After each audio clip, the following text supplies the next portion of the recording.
La La fabrique fabrique de de la la nuit.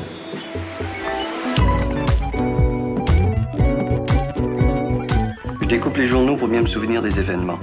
Et je pique ça sur le mur avec mon idéal féminin. Oui, alors cette semaine, c'était la semaine du 9 mars. 9 mars qui restera comme la date officielle de réveil du mouvement social en France après quasiment 6 ans de coma. Bravo, bon retour parmi nous, cher mouvement social. Tu nous avais un petit peu manqué, je dois dire. Mais cette semaine, c'était aussi la semaine du 8 mars. Ah, le fameux 8 mars. Vous savez, le jour où vous vous faites pourrir la gueule quand il vous prend l'envie le matin de souhaiter sur Facebook une joyeuse journée de la femme. Ouais, non, c'est pas la journée de la femme, c'est la journée du droit des femmes, espèce de sale macho phallocentré. C'est aussi la journée où l'on organise à peu près tout et n'importe quoi, tant qu'on a l'impression que c'est féminin. La mairie du 7e arrondissement de Paris, c'est-à-dire celle de Rachida Dati, qui nous a déjà prouvé maintes et maintes fois son talent lorsqu'il s'agit de faire des conneries, a ainsi invité les femmes à un atelier de mise en beauté et des rencontres avec des personnalités féminines comme Christina Cordula. Alors là, femme ou pas femme, je délivre tout mon respect, ou mon mépris au choix, à toute personne capable de passer plus d'une minute en compagnie de cette dingue qui ne fait qu'éructer « Non, mais c'est pas possible, ça va pas du tout, ma chérie, hein !» Enfin, le 8 mars, c'est le jour où l'on peut se permettre de dire n'importe quoi. François Hollande s'est ainsi déclaré féministe dans une interview au magazine Elle. Bon, il a aussi ajouté derrière qu'il était toujours socialiste. Donc, visiblement, il ne faut plus trop faire attention à ce qu'il dit, le monsieur, là. Et puis bon, une interview féministe dans un magazine qui propose aux femmes de passer leur 8 mars devant la télé parce que ce jour-là, je cite, « la télécommande vous appartient ». Bon, voilà quoi. Alors, qu'est-ce qu'on peut en dire un peu de ce 8 mars pour prendre un peu de recul ? Eh bien, on peut commencer par décrire d'où il vient ce jour. Alors, les amis, quelle est la date de la première journée dédiée aux femmes ? Quelle est l'année, allez, déjà ? Aucune importance. 1917, non ? On n'est pas très loin, on n'est pas très loin, cher Alex, puisque c'est le 19 mars 1911 qu'a célébré la première journée internationale des femmes, à l'initiative non pas des mouvements féministes, qui recrutent alors plutôt leurs membres dans les classes bourgeoises, mais du mouvement ouvrier, et plus particulièrement de la militante allemande Clara Zetkin.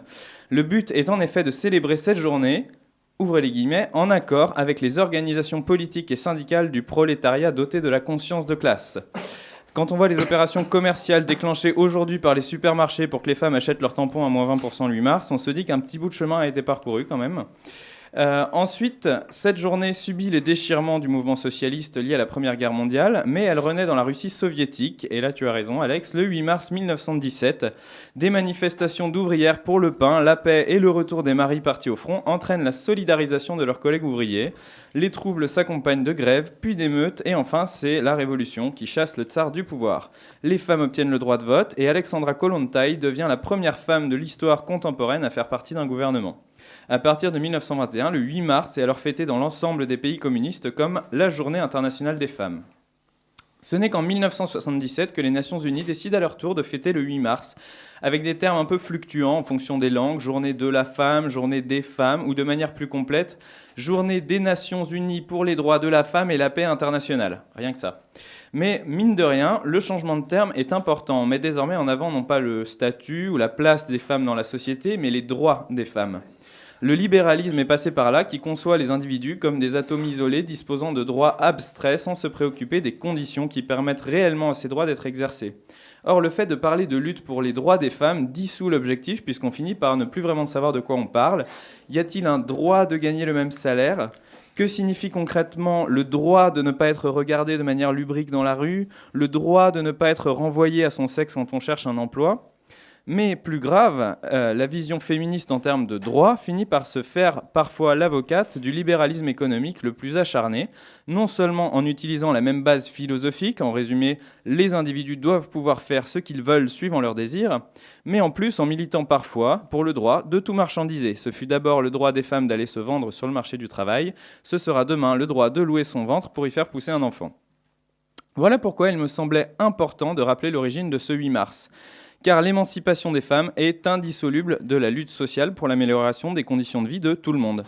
Je laisse pour terminer la parole à la susnommée Clara Zetkin, qui disait dans un discours à Paris en 1889 les choses suivantes. 1889. Libérée de sa dépendance économique vis-à-vis de l'homme, la femme est passée sous la domination économique du capitaliste. D'esclave de son mari, elle est devenue l'esclave de son employeur. Elle n'a fait que changer de maître. Elle a toutefois gagné au change. Sur le plan économique, elle n'est plus un être inférieur subordonné à son mari, elle est son égale. Mais ensuite, constatant que la mise au travail des femmes permet de faire jouer la concurrence avec les hommes et de baisser le salaire de tout le monde, si le travail des femmes aboutit à des résultats contraires à sa tendance naturelle, le système capitaliste en est seul responsable. Il est responsable du rallongement de la journée de travail, alors que le travail féminin devrait conduire à la réduire. Coucou, la loi El Khomri. Il est responsable du fait que le travail féminin n'est pas synonyme d'augmentation des richesses de la société, c'est-à-dire du mieux-être de chacun de ses membres, mais seulement d'augmentation du profit d'une poignée et simultanément d'une paupérisation massive et croissante. Et de conclure, l'émancipation de la femme, comme celle de tout le genre humain, ne deviendra réalité que le jour où le travail s'émancipera du capital.